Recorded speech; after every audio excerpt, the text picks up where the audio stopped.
All right, unless you've been hiding under a rock, you know inflation's super high right now, guys. Rates have been climbing at a rapid rate, over 5%, which is crazy. You could lock in under 3% just at the end of last year. What's this all mean for the local North Idaho real estate market? Are we about to burst? Is the bubble about to burst? Are we going to go down, level out?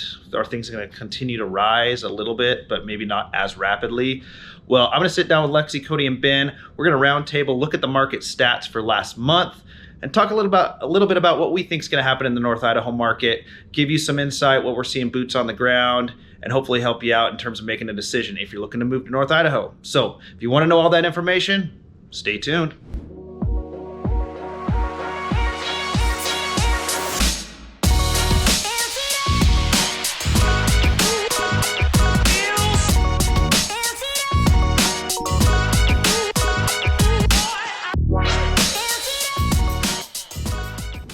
Hey, what's happening, everybody? This is Conor Hammons with the Living CDA Realty Group. Cody Byerly. Lexi Witherex. Ben Greenslet. And we do videos like this all the time. So if you're new to the channel and want to see more content about what it's like to live, work, and play here in beautiful North Idaho, click the subscribe button and tap that little bell. That way you're notified every time we do a new video, so you don't miss one. I've been slacking a little bit lately. We had spring break working with clients, so I apologize for the people commenting saying we need new videos. So I promise we're getting back on the horse here. So we work with clients relocating to North Idaho all year round, and we absolutely love sharing what we know and our knowledge about the area and helping you find the right place to live.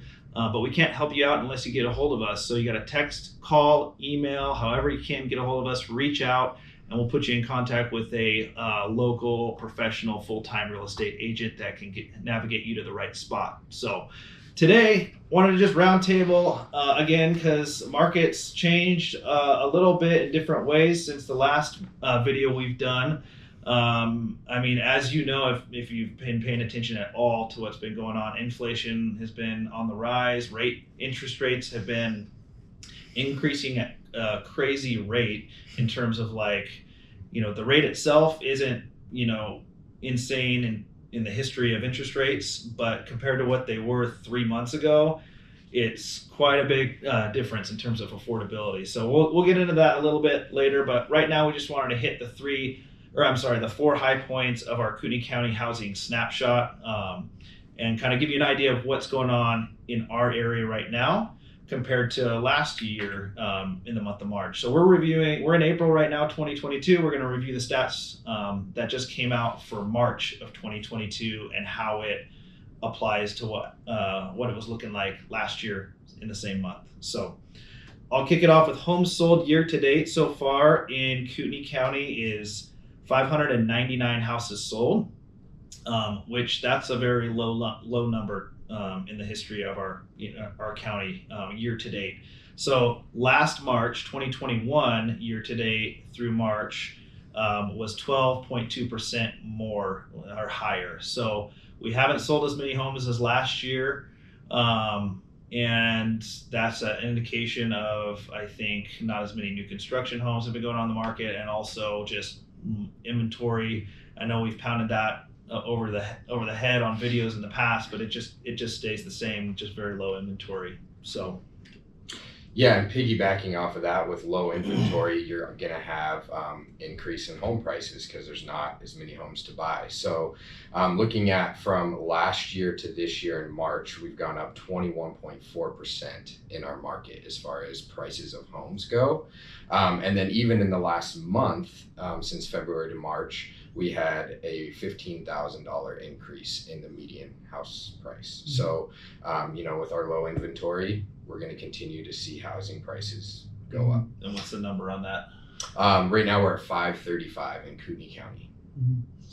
So we need more sellers. You get more bang for your buck right now. And I'll talk about just the current active listings. So we're at 289 right now, which is last month we were at 192. Last year we were at 372, which is still just a really small number. So that in turn creates a seller's market. So obviously everything we're saying kind of ties together. But just in, an average normal year, we went back to March of 2020 and there was 847 active listings. So obviously, not as many people are listing their house, but it is continuing to decrease, which is normal for this time of the year. Typically, our low point for listings is in the wintertime. So come April, May, June, I think that we'll see a significant increase. Maybe not up to the numbers that we were a couple of years ago, but they'll still continue to rise. But if you're a seller right now, or you're looking to sell, you're going to get a lot of bang out of your house for sure. Yeah, I think that's important to note. Like if someone's looking online at Zillow, or if you're on a MLS strip and you just started this year looking at North Idaho, it's typical lower inventory in the winter. We're very seasonal market. And then as we approach when school's getting out, typically more listings will hit. So hopefully you have more things to look at popping in your inbox.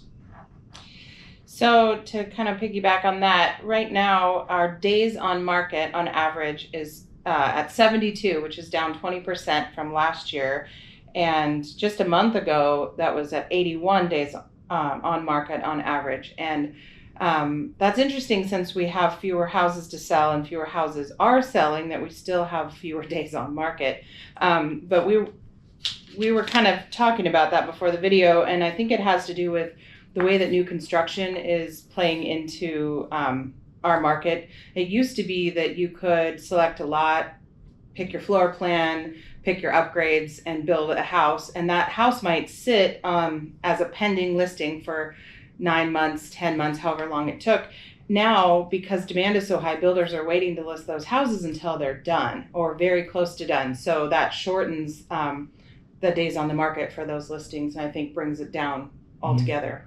Yeah, and 72 days feels high in just the, when you're working with a buyer here. I would think all you would agree with that. It's, in my mind, if a home is priced correctly, it has been selling in the first 4 or 5 days, going pending. Not selling, but going pending.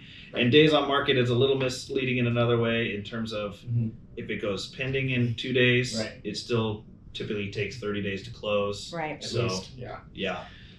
Right. You can't look at how long it takes for it to sell versus, I wish we had a stat to see how long it takes for it to get under contract, because it would obviously be much, much lower. Well, and I feel like a lot of times if it shows that it's been on the market for 5-6 days, it's because the agent is not going to review offers until a certain point in time. So it's not that it couldn't have gone pending on day one. Right. It's that they've decided to wait until a specific period of time to review the offers that they have, so that they give more people an opportunity to look at it and hopefully get more offers, drive up the price. Yep. So I think another thing too that this is all telling us is that even though interest rates are going up, the market is not slowing down here for people. So it's still a seller market, regardless that, we're up to, we just checked 5.1 mortgage rates right now, up in the 3s earlier this year. Yeah. But that hasn't slowed our days on market. It's actually, it's shortened that. So, and some of that is because probably a third of the offers that we're seeing are cash. So, it doesn't really matter to a cash buyer what interest rates are doing. Right. So, you still have strong competition in that regard. Right. Yeah, and part of the reason I wanted to highlight the market stats real quick is because I think all of us, the most often question that we field right now is are we at the tipping point? Is the bubble going to burst in North Idaho this year? Is it going to crash? Interest rates are going up, and they're projected to continue to go up by everyone I've listened to for the next few years.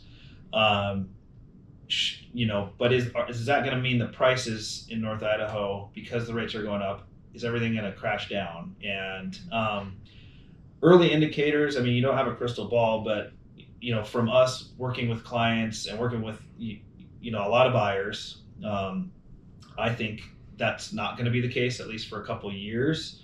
I don't see our market crashing at all, really, just because it's a whole lot different than 08, 07, where everyone was crazily over leveraged with loans, people buying houses 0% down, 3% down, buying secondary houses, investment properties off of HELOCs and stated income. Yeah. Whereas we've had a good run of 10 years of lending being pretty locked down, and it's if you've been through the lending process, you know for yourself that you pretty much have to give up your firstborn child and everything to the banks to make sure you qualify and are fully underwritten for a loan.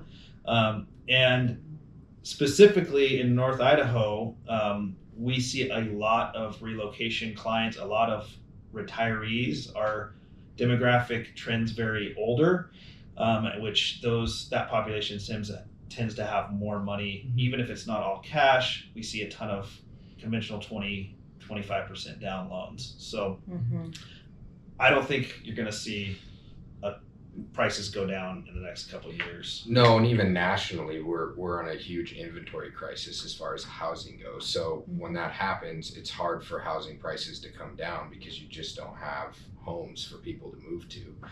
So even with interest rates going up, and we get that question, it's always a tough one for us when we were asked, what's going to happen in the market. And we have people that we've started working with 2-3 years ago that were really bullish on, I'm not going to buy right now because it's crazy and it's going to crash. And those people would be sitting on double the amount of equity. So much equity. If they would have bought when we told them they should buy. Right. So, as of right now, we still feel pretty confident that you're making a good purchase in North Idaho for buying right now. Right. And even if real estate is cyclical, I mean, I lived through the market of 07, 08 and owned a home that lost value. And, you still have to have somewhere to live. And if you can still afford your mortgage payment, you just wait it out. Right. And that's what I did in 07, 08. And I always encourage people to not get in over their head. Don't buy a house you can't afford. And and if you have to wait it out, then you can. Although I don't see that happening this time. Yeah. Lending is so different. Right.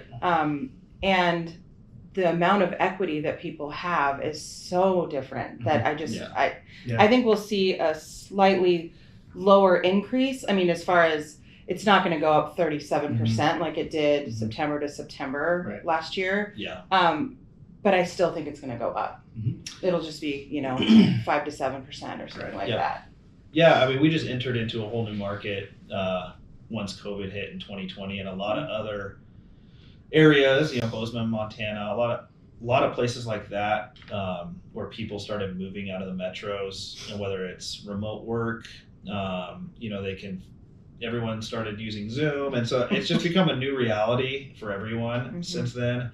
That it changed our market, and I think that if you're looking and scared of what the prices are, there are still some deals out there, or values, not maybe not in Coeur d'Alene or Hayden, but on the outskirts. Whereas you can, Athol and going north to Sagal, some spots in Post Falls. I mean, everything has definitely increased, but it's not crazy in all spots. You can still find home, really good homes in the 500 range, which I know if you're watching our first videos, I think I posted one about getting a shop, 5 acres and a house for the high 500s. So it's certainly changed. But at the same time, working with a full-time, team like ourselves, where we deal with a lot of buyers and sellers, and we know the area, like the back of our hand, and we oftentimes catch wind of listings before they hit the market. So we're obviously hunting proactively for our buyers to find deals relative to the current market, whatever you think a deal is. But in terms of the current market, we're trying to get our clients in the best houses for them. I don't know. I don't see in the next 2 years, even though rates are going up, I don't see prices coming down. I might maybe level off a little bit, maybe creep up in appreciation, maybe kick it back to the old days of 5 to 8% appreciation would be nice. I actually love that. Same. For you guys, for buyers looking to buy. And one of the big things is new construction. I know builders have a ton of land right now in the prairie, And if they can just start building, that will help alleviate a lot of the stress. And I think lumber prices have gone down quite a bit since last year, right?